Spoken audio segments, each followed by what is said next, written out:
Bonjour à tous, donc on va continuer aujourd'hui sur notre chapitre de trigonométrie, sur la trigonométrie, avec ce coup-ci le calcul de longueur. Donc on connaissait déjà le calcul de longueur dans le triangle rectangle avec le théorème de Pythagore. On va donc le découvrir avec la trigonométrie.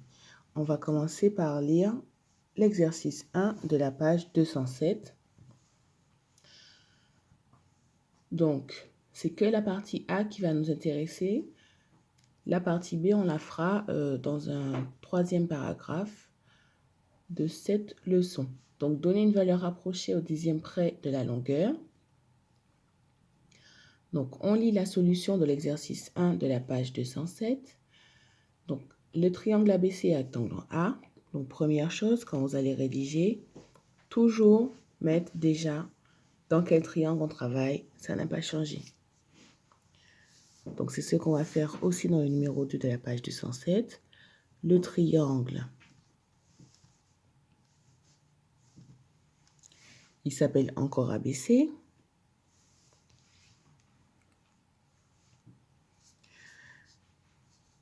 ABC est rectangle en, donc ce coup-ci, ce sera en B dans notre exercice. Ensuite, donc, cosinus ABC est égal à AB sur BC. Dans l'exercice 1, ils ont choisi l'angle ABC parce que c'est l'angle que l'on connaît. Nous, dans notre exercice 2, on connaît l'angle BAC. Donc déjà, on va travailler avec l'angle BAC.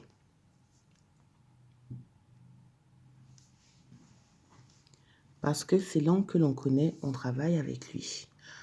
Ensuite, dans notre angle BAC, on va repérer ce que l'on connaît et ce que l'on cherche. Donc, dans le triangle BAC ici, on connaît BC qui fait 8 cm. Donc, BC, ce sont les deux lettres qui sont éloignées, donc c'est le côté opposé. Et on cherche la longueur AC, qui est celle ici de l'hypoténuse.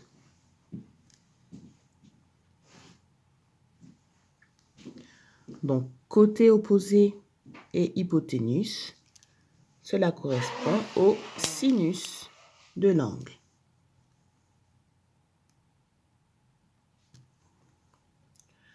Donc, sinus BAC est égal à BC sur AC. Avec le code couleur, le AC sera en rouge. Et on va maintenant remplacer. Voilà. Donc là, on passe à la partie c'est-à-dire dans l'exercice résolu. Donc, c'est-à-dire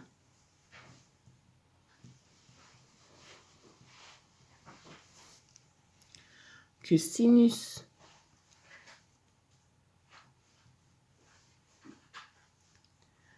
BAC fait 52 degrés sur le dessin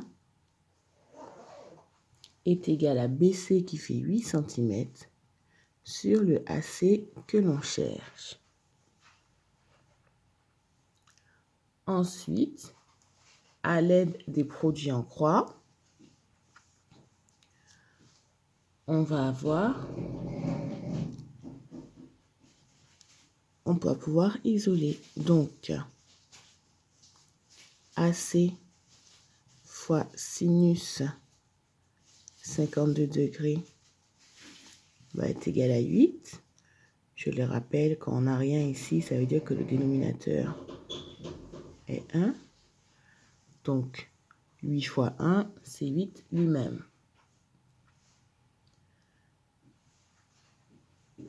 Et enfin, on finit notre calcul, d'où, enfin, c'est encore un c'est-à-dire, c'était ici le d'où, c'est-à-dire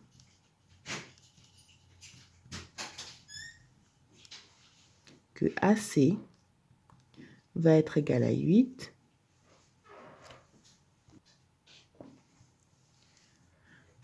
sur sinus 52 degrés.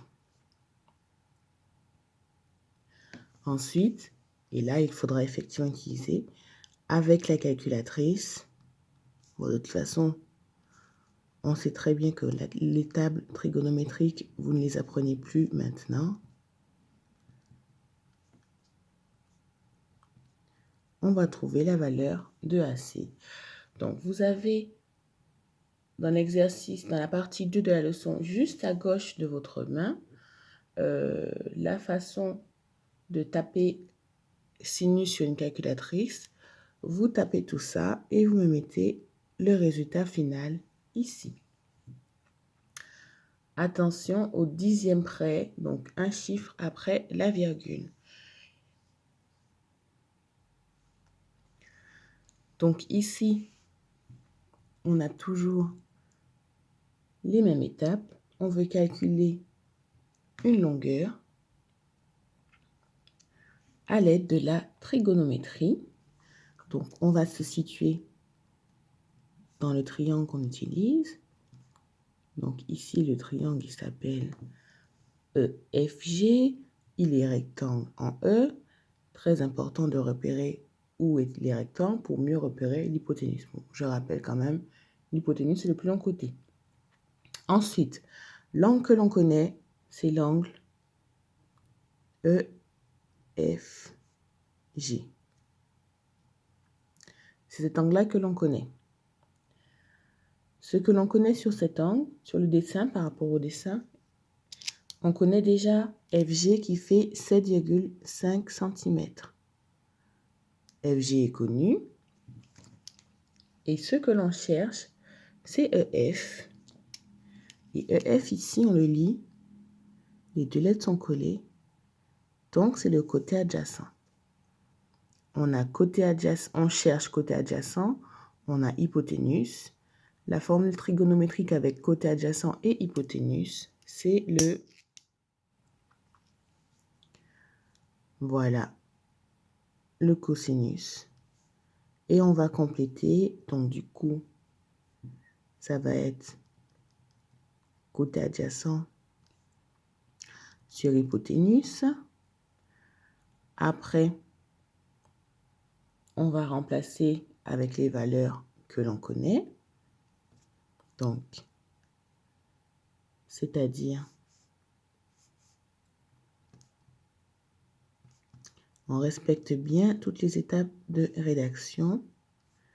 Après, quand vous irez plus loin, là, on va plus vite, on pourra en sauter quelques-unes. Là, on va rédiger que c'est donc, on a dit, adjacent sur hypoténuse, donc le cosinus. On va mettre ici, là, que c'est cosinus d'un angle qui fait 59 degrés, qui va être égal à la longueur du côté adjacent, que l'on ne connaît pas encore, donc on va laisser les lettres, sur la longueur de l'hypoténuse qui est écrite sur le dessin. Ensuite, à l'aide du produit en croix, voilà, ça va être multiplié et ça, d'où, et le petit produit en croix,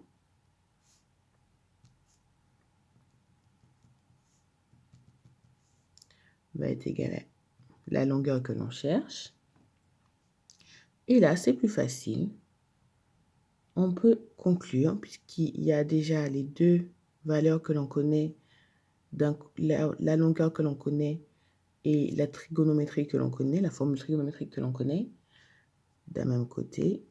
Donc, du coup, on peut directement dire avec la calculatrice,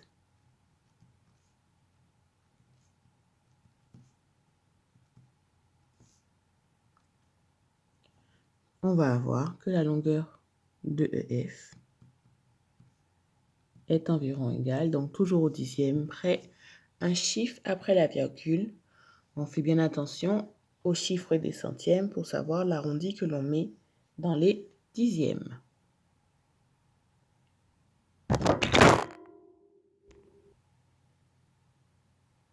Bien, j'espère que ça a filmé dans le bon sens le début de la vidéo. Sinon, désolé pour ce petit retournement. Alors, on a maintenant le numéro 29, donc c'est la même chose. On va déjà dire de quel triangle on parle. Donc, le triangle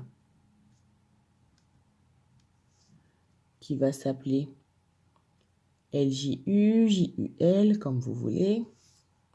D'accord? Et on précise bien sûr en quoi il est rectangle.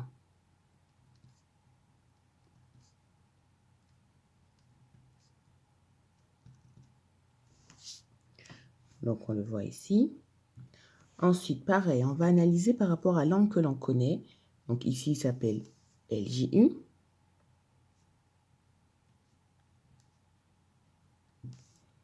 Et on va voir ce que l'on connaît.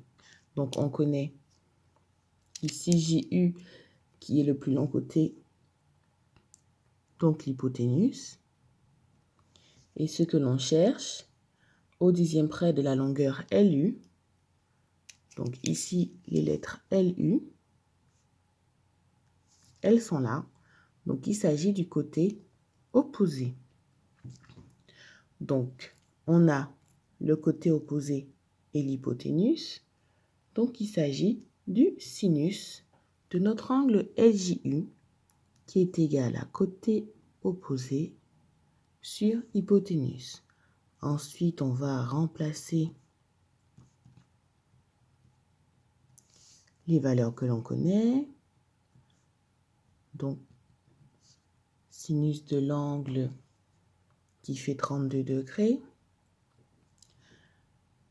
Ensuite, LU que l'on ne connaît pas, donc il va rester LU. Et ah oui, j'ai oublié de m'excuser pour le petit bruit qui est... Enfin, c'est que mon échafaudage est tombé. Ensuite, l'hypoténuse qui est JU va être en dessous. Après, à l'aide du produit en croix, donc d'où notre petit produit.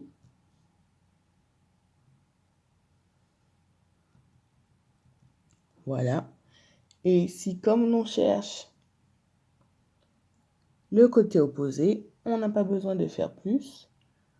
On aura déjà du même côté l'hypoténuse et la formule trigonométrique.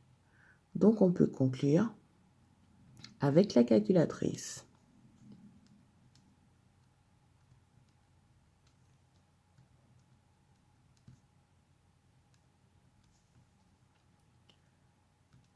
On a LU environ égal.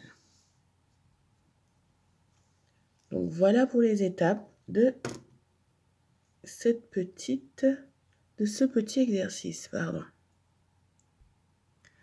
Alors, on va continuer avec le 51 de la page 78 qui nous fait des révisions sur les probabilités. Donc, j'espère que vous ferez au moins celui-là parce que vous ne travaillez pas beaucoup en ce moment sur ce nouveau chapitre. Donc, essayez de faire au moins les révisions pour, comme je vous l'ai dit, bien asseoir ce que vous savez, ce qu'on a fait en classe, pour pouvoir l'année prochaine ou quand on se reverra, surtout l'année prochaine, être au top sur ça et que vos professeurs puissent aller vite sur les chapitres que vous avez bien vus l'an dernier et prendre leur temps sur les chapitres que l'on aura malheureusement traités en école à la maison. Dans la famille Aléa, on a trouvé une façon originale de désigner celui qui fait la vaisselle. Donc, on lance une pièce 2 fois de suite. Il y a 3 personnes dans cette famille. Est-ce que la répartition est équitable selon vous? Alors ici, comme on a un lancer avec 2, on lance 2 fois la pièce. On peut représenter ça par un arbre. Voilà. Donc, une première fois, la pièce est lancée. On va obtenir, donc ça c'est le premier lancé. D'accord. Et une deuxième fois, on lance la pièce. Donc, on obtiendra toujours soit pile ou face, soit pile ou face.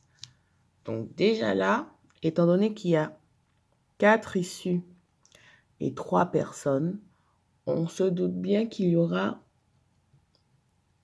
une petite personne qui va avoir plus de fois où son tour sort. Pardon, désolé, j'ai un truc dans l'œil et ça me dérange énormément.